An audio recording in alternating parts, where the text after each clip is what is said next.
وہ دور جب لاہور میں انگریز راج کے خلاف بم بنائے جا رہے تھے۔ لاہور کے جنرل پوسٹ آفس کے سامنے میکلوڈ روڈ پر کبھی ٹیلی گراف آفس ہوا کرتا تھا، جس کی عمارت شہرن بے مسل کے بہت سے تاریخی آثار کی طرح سوادفہ ہستی سے مٹ چکی ہے۔ لاہور کا مشہور فوڈ پوائنٹ لکشمی چوک بھی اس میکلوڈ روڈ پر ہے، جس کے ایک جانب رائل پارک ہے، جو کبھی پاکستان کی فلمی صنعت لالی ووڈ کا مرکز ہوا کرتا تھا، جہاں اب پرنٹنگ پریس لگ چکے ہیں۔ کچھ اور آگے بڑھیں تو شہر کی موٹر سائیکلوں کی سب سے بڑی مارکیٹ آ جاتی ہے۔ پنجاب کے لیفٹیننٹ گورنر ڈونلڈ میکلوڈ کے نام سے منسوب یہ سڑک ماضی کی پرچھائی بن چکی۔ اس سڑک پر کبھی کشمیر بلڈنگ کے نام سے ایک عمارت ہوا کرتی تھی، جس کا پنجاب میں برطانوی راج کے خلاف الفاٹنی والی اس مزاحمتی تحریک سے اہم تعلق ہے، جسے بھگت سنگھ اور ان کے ساتھیوں کی موت نے ہمیشہ کے لیے امر کر دیا۔ بھگت سنگھ اپنی اس جدوجہد میں اکیلے نہیں تھے، چی گورا بھی اکیلے نہیں تھے، اور ماؤ زے تنگ بھی اکیلے نہیں تھے، بلکہ ان تمام انقلابی شخصیات کے ساتھ کچھ ایسے لوگ موجود تھے جنہوں نے اپنا سب کچھ انقلاب کے لیے تیاگ دیا تھا۔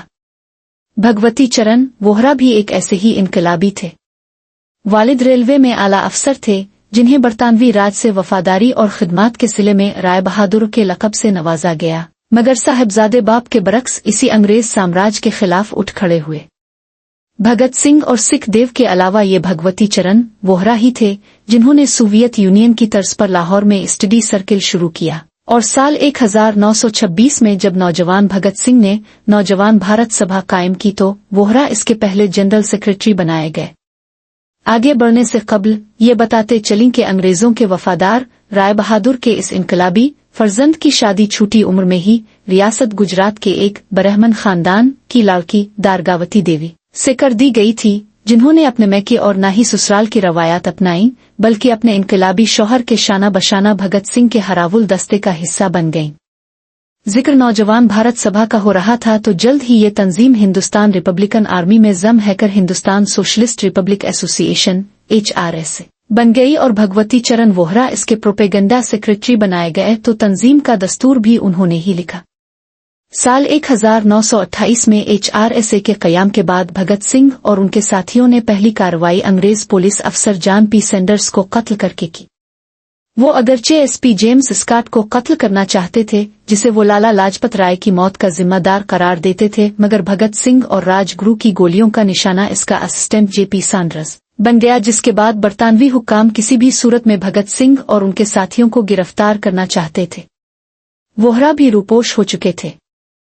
سکھ دیو نے دارگاوتی دیوی سے 500 روپے ادھار لیے جو ان کے شوہر نے اسی مقصد سے انہیں دیے تھے۔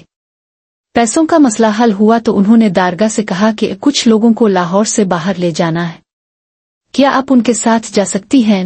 درگا راضی ہو گئیں تو یم لاہور سے فرار کا ایک ایسا منصوبہ بنا جس نے انگریز افسروں کو چکرا دیا۔ یہ 20 دسمبر کا ایک سرد دن تھا جب بھگت سنگھ ایک افسر کی طرح تانگے میں سوار بھگوتی چرن ووہرا کے گھر کی جانب گامزن تھے۔ وہ اوور کوٹ میں ملبوس تھے اور انہوں نے اس کا کالر اونچا کر رکھا تھا تاکہ شناخت ممکن نہ ہو سکے۔ پروفیسر مالویندر جیت سنگھ وڑائچ معروف ماہر تعلیم اور محقق ہیں۔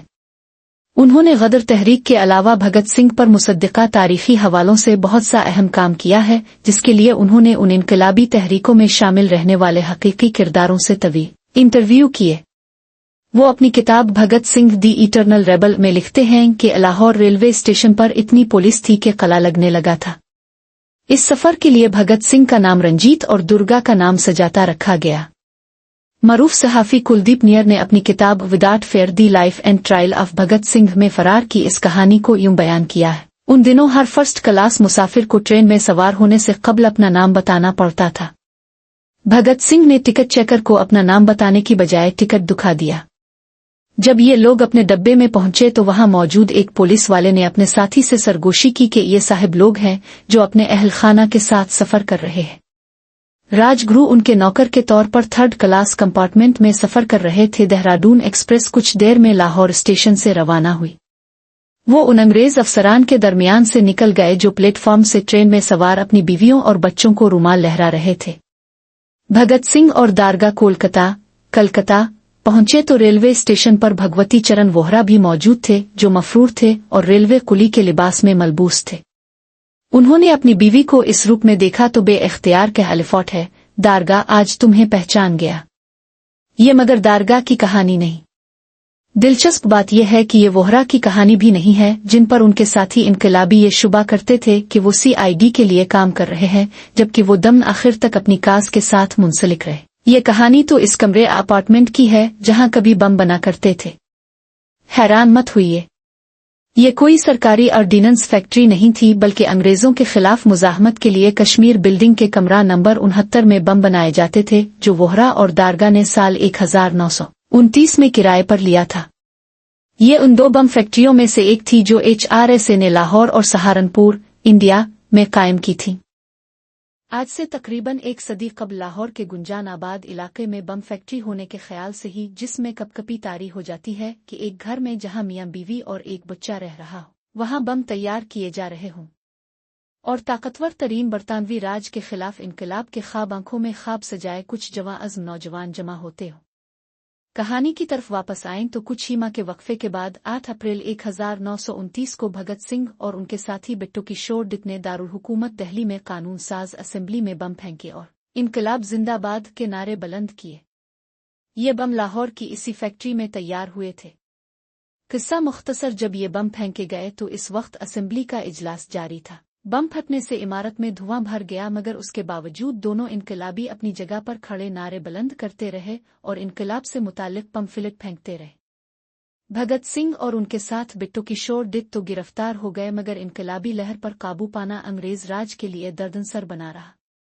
वोहरा अपने फरार के दिनों में कलकत्ता में अपने साथी इनकलाबी जितेंद्र नाथ दास से बम बनाने के तरीकों में महारत हासिल कर चुके थे। ये वो जितेंद्र नाथ दास ही हैं जो 66 रोज तक भूख हड़ताल पर रहने के बाद 30 नवंबर 1929 को लाहौर की जेल में चल बसे थे, जिनके जनाजे के जुलूस की क़यादत दुर्गावती देवी ने की थी। और यूं वोहरा अब सिर्फ नजरिया साज नहीं रहे थे, बल्कि बम बनाने लगे थे। कुछ ही दिनों में सिख देव और कुछ दूसरे साथी भी आ मिले और यूं ये छोटा सा कमरा इनकलाबी सरगर्मियों का मरकज बन गया, जहां ये तमाम लोग बम बनाया करते थे। कहा जाता है कि लेजेंड मूसीकार ख्वाजा खुर्शीद अनवर भी उनमें शामिल थे, जो अक्सर कमरा नंबर 69 में पाए जाते। वो अपने कॉलेज से बम बनाने के लिए केमिकल भी चारा करते थे। ये भी कहा जाता है कि वो लाहौर साजिश केस में गिरफ्तार भी हुए थे और उन्होंने 4-5 माह जेल भी काटी थी, मगर बाद अज़ां वदा मुआफ गवाह बन गए थे। इस दौरान 30 दिसंबर 1929 को वाइसराय लॉर्ड अर्विन को निशाना बनाने के लिए दिल्ली आगरा रेलवे लाइन पर बम धमाका किया गया, जिसमें लॉर्ड अर्विन बमुश्किल ही बच सके। कांग्रेस के मोहनदास करमचंद गांधी ने इस बम हमले के नाकाम होने पर शुक्र अदा करते हुए दी कल्ट ऑफ बम के नाम से एक मजमून भी लिखा, जिसका जवाब वोहरा ने चंद्रशेखर आजाद की मुशावरत से अपने एक मजमून बम का फलसफा में देते हुए नौजवानों से अपने साथ शामिल होने की अपील की। उन्होंने अपने इस खत में लिखा था कि कोई ऐसा जुर्म नहीं है जो बरतानवी राज ने इंडिया में रवा ना रखा हो। इसकी दानिस्ता बदइंतजामी ने हमें बदहाल कर दिया है और लहू का आखिरी कतरा तक निचोड़ लिया है।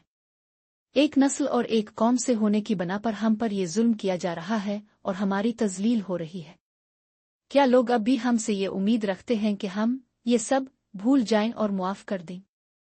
हम अपना बदला लेंगे। जाबिर कुव्वत के खिलाफ कौम का जायज इंतकाम। बुज़दिल एक तरफ हो जाएं और समझौते और अमन के लिए झक जाएं। हम ना रहम की दरख्वास्त करते हैं और ना ही किसी को मुआफ करेंगे।